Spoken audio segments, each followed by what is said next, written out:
Ciao da Nicoletta e sotto, quasi sotto, non proprio sotto, dal Lugano, sabato pazzerello in cui a marzo nevica, chiedevo a Gherardo di cosa possiamo parlare in una pillolina e lui mi ha detto...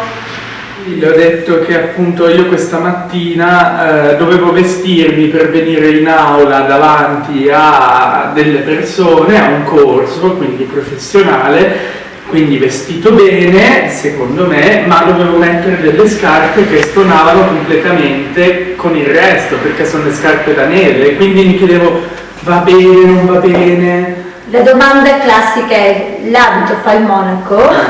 Anche oggi sono vestita in modo meno professionale del solito, perché dipende da che cosa, da come ti senti tu, dal contesto in cui sei, dall'ambito in cui sei. Non potrei mai andare a fare un corso il primo giorno, non lo so, in una banca, in un'azienda magari di un certo tipo, vestita in modo così casual.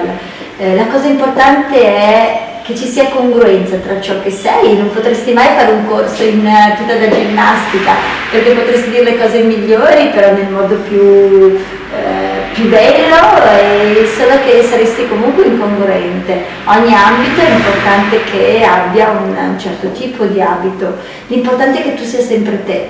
Perché io ho notato una cosa, che più va avanti gli anni più riesco a essere me stessa, a prescindere. Quindi sì, la risposta è: l'abito aiuta, l'importante è che ci sia oltre che l'apparenza l'essenza, perché se c'è solo apparenza e non c'è essenza l'abito non conta. Così come se c'è tanta sostanza, però non potrei mai fare un corso in costume da bagno, sarebbe distonico, giusto? Quindi la cosa importante è apparenza unita all'essenza, o meglio essenza unita all'apparenza. Grazie, ciao! Ciao ciao!